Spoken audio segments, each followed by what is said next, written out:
안녕하세요. 여러분, 저희 채널에서 영상을 보시는 분들은 이 인지행동 치료에 대해서는 이제 대부분 어느 정도 아실 텐데요. 이 불안이나 우울과 같은 부정적인 감정들을 조절하는 치료인 이 인지행동 치료를 저희가 해보니까 최근에 조금 특이한 현상들을 발견해서 하나 공유 드리려고 합니다. 청소년들이 이 인지치료를 받는 경우들이 꽤 많아졌는데요. 특히나 그런 청소년들 중에서 이 공부를 잘하는 좀 똑똑한 친구들이 이 인지치료를 많이 받고 있다. 이 부분에 조금 더 주목할 필요가 있는 것 같습니다. 그럼 왜 똑똑한 친구들이 이 인지치료를 많이 받을까? 저희가 봤을 때는 이 인지치료가 매우 효과적인 부분이 특히나 공부 잘하고 똑똑한 친구들에게서 그 효과가 배가 되기 때문인 것 같은데요. 우리가 청소년들이 아무래도 힘든 부분들은 첫 번째는 학업 스트레스가 있을 것이고요. 두 번째는 이제 또래 관계에서 오는 이 스트레스가 대부분 큰 양대산맥처럼 어려움에 해당됩니다. 근데 이 과학고를 다니거나 아니면 영재고를 다니는 이 똑똑한 친구들의 경우에 아무래도 기숙사 생활을 하거나 아니면 과도한 학업량 때문에 스트레스를 받는 경우들이 꽤 많기 때문에 결국은 이 멘탈을 잡아줘야 자기가 원하는 성과를 내고 훨씬 더 나은 삶을 영위할 수 있다는 것이죠. 그리고 이 똑똑한 친구들의 특성을 보면은 이 인지치료가 왜 효과가 있는지를 좀 더 알 수가 있는데요.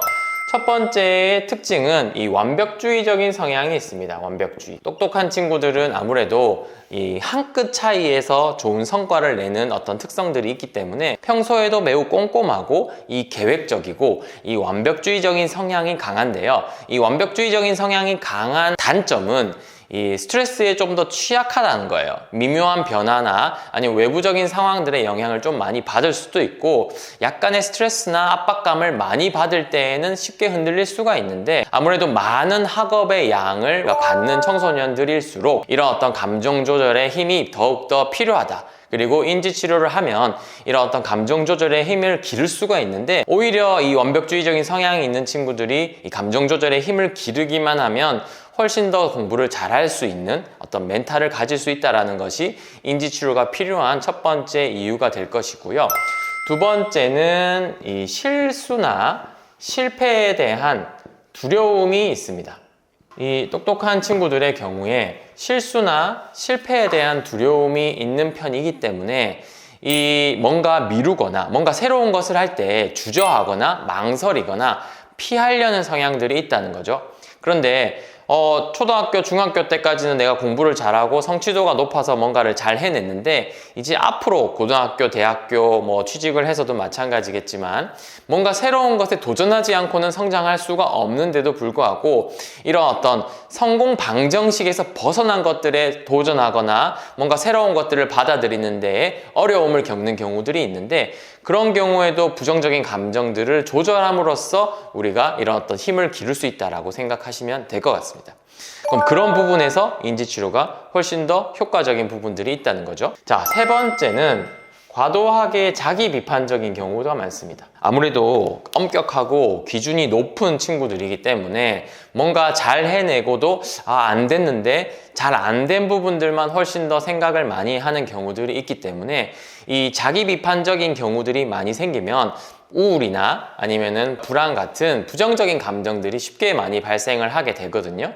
그렇기 때문에 그런 감정들을 어떻게 조절할 수 있는지, 어떻게 해소할 수 있는지에 대한 본인 스스로에 대한 솔루션이 가지게 되지 않으면 그게 계속 쌓이면 데미지를 많이 받아서 뭔가 학업 성취도나 아니면 공부를 하는 데에도 집중이 잘 안 되고 뭔가 걱정이 많아서 오히려 흔들릴 수 있다는 것이죠. 그렇기 때문에 이러한 특성들을 가진 똑똑한 친구들이기 때문에 인지치료가 필요한 것이고요.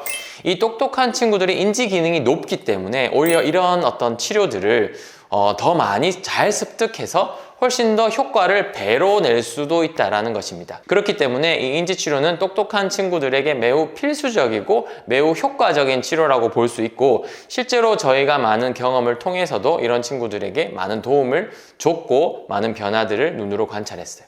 그리고 요즘엔 저희가 어떤 걸 하냐면 이 많은 전국의 과학고나 영재고에 이 심리 상담 선생님들이 한 분씩 계시거든요. 그 상담 선생님들과 우리가 연계를 해서 이제 저희가 인지행동 치료 프로그램과 어떤 사용할 수 있는 방법들을 알려드리고 서로 교류를 해서 거기에서 학교 상담 선생님들이 이런 인지 치료를 훨씬 더 효과적이고 효율적으로 할 수 있는 어떤 사업화를 진행하고 있는데요. 거기서의 피드백을 들어봐도 상담 선생님들이 느끼기에 그리고 학생들이 느끼기에 매우 빠르게 변화가 온다. 생각보다 내가 치료라고 해서 매우 거부적이었는데 나는 치료를 받을 정도가 아니라서 나한테는 필요가 없을 거라고 생각했는데 생각보다 그런 생각을 찾고 감정을 조절하는 것이 공부에 도움이 되더라. 나는 공부할 시간이 줄어들어서 오히려 나한테는 도움이 되지 않을 거라고 생각했는데 매우 오히려 집중이 잘 되고 마음이 편안해지고 뭔가 사고력이 좋아졌다. 어떤 부정적인 감정들로 인한 에너지 소모가 줄어들어서 훨씬 더 공부에 몰입이 쉬웠다라는 피드백들이 많이 있습니다. 그리고 이런 경우에 우리가 뭔가 잘 안 됐을 때, 시험을 잘 멈췄을 때 이 전체 학교 생활이나 아니면 대학교 입시나 아니면 내 인생까지 확대 해석하면서 어려움이나 부정적인 감정들을 경험했던 친구들의 생각과 감정을 조절하는 훈련들이 우리가 공부의 몰입도나 집중력을 훨씬 더 향상시킨다는 것들을 실제로 볼 수가 있었습니다. 그렇기 때문에 우리가 이 공부를 잘 하기 위해서는 멘탈이 중요하다는 것들을 알 수가 있는데 어떻게 관리하느냐의 해법이 결국은 인지행동 치료에 있다는 것이죠.